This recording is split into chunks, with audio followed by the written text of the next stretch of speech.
We care so much about health that during the last 25 years, we destroyed water. Because when I was a child, this was the simplest thing of all. This was the essence of life.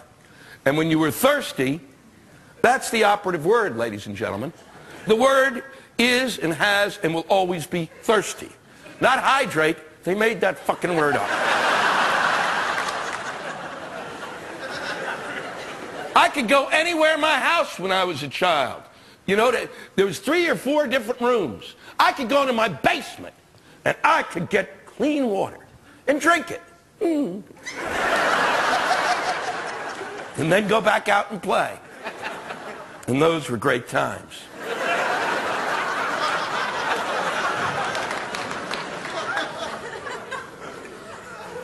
But then we decided every town and every village which had the water coming to it, and all they had to do was clean it, said, we'll save money.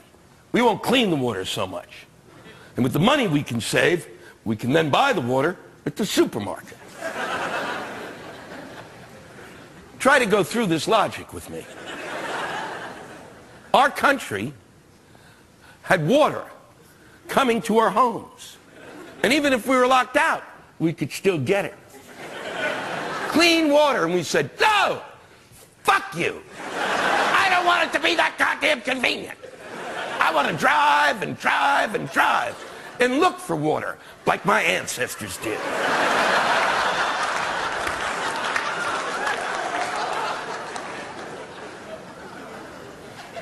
So we now buy water from Coke and Pepsi. Because when I think clean water, oh yeah, I fucking think Coke and Pepsi. The water that they sell is actually so shitty, they won't put it in Coke and Pepsi. And that's not funny, because it's fucking probably true. Aquafina? I think it means the end of water as we know it.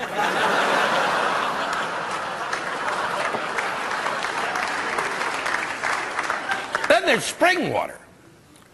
All sorts of spring waters. Deer Park, which I don't touch because there's a picture of a deer, and you don't need a deer pissing and shitting in your water. There's all sorts of spring waters. It's bullshit. Because nobody's ever seen a spring. Nobody's ever fucking seen a spring. There's no such thing.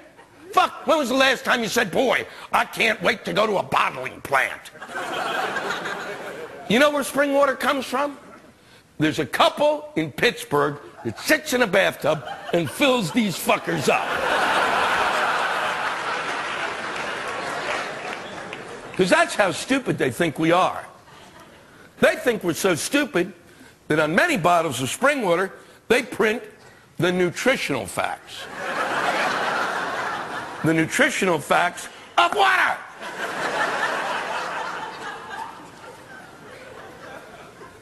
How dumb do they think we are?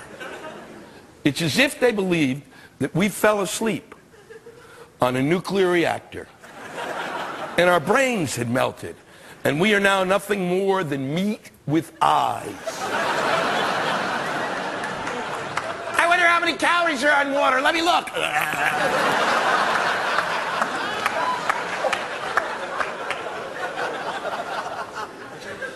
Total fat. Total fuck fat in water.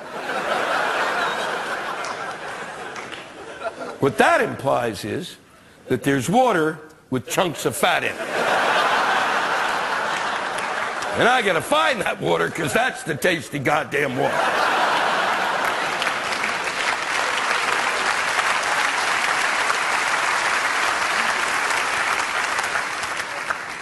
And if that weren't enough, they print next to the calories and the total fat, all of the zeros that are there, they print the percent of our daily requirement.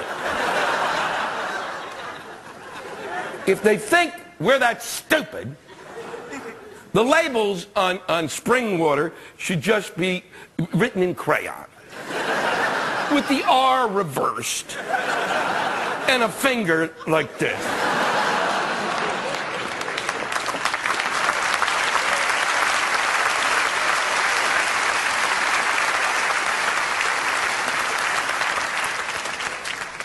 When I was a kid and water was free, nobody ever told you how much water to drink. Ever. 4 glasses of milk, nothing about water. But then they started bottling water. And as soon as they started bottling it, they said 8 bottles a day. 8! 8, you fuckers! That's like a goddamn homework assignment. I can't remember what day it is. Now I gotta remember how many bottles of water I drank? Fuck you. That's 56 bottles of water a week. You need a burro to carry that much shit around.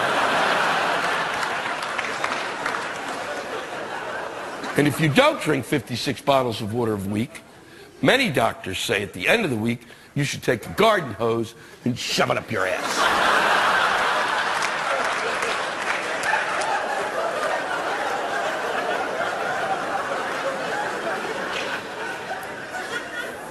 Here's the kicker.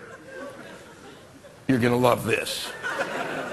Scientists have begun to experiment to find out the effects of water on our system. And guess what? We're probably drinking too much water. And by the sound of your reaction, I realize that some of you are fucked. You've been scarfing this shit down. You've been yelling, look at me, look at me. My pee has no color.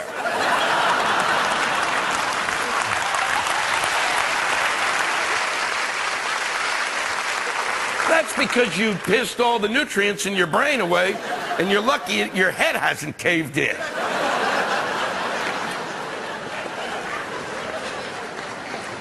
There are people who walk out of their apartments in New York City every morning of every work week carrying a liter bottle of water in a sling, as if it was a little baby. They're carrying a liter bottle of water with them, as if they were crossing the goddamn Mojave. What if I never see water again?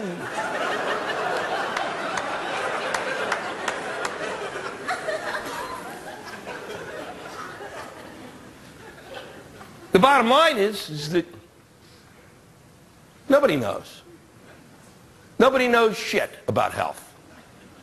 I know this because there was an article written a few years ago about a gentleman living in the Bronx, the oldest man living in New York, 115 years old, living by himself, having no health problems, getting around without any trouble whatsoever, mentally clear. And they asked him what his diet was, and he said that from the ages of 90 to 115, he'd narrowed his diet down.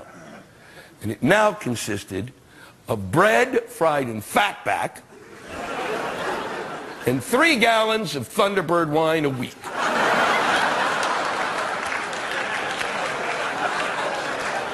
When they asked him why he didn't fry his bread and bacon, he said, because bacon's too lean. Imagine if he went to a doctor. Guy had been doing tremendously, and if he sat there and described his diet, the doctor would have gone, what the fuck's the matter with you? You can't eat that anymore. You have to start on a diet of fruits and vegetables. And he would have, and he'd have been dead in a week.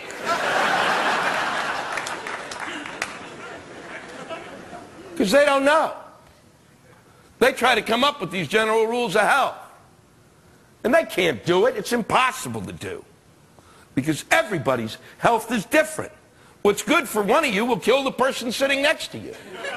Every one of you has a health that is unique and totally different from everybody else. Completely. Because we are all like snowflakes.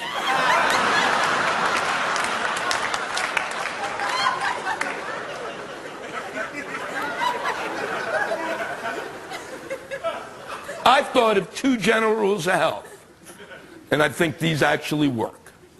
The first is, the good die young, but pricks live forever.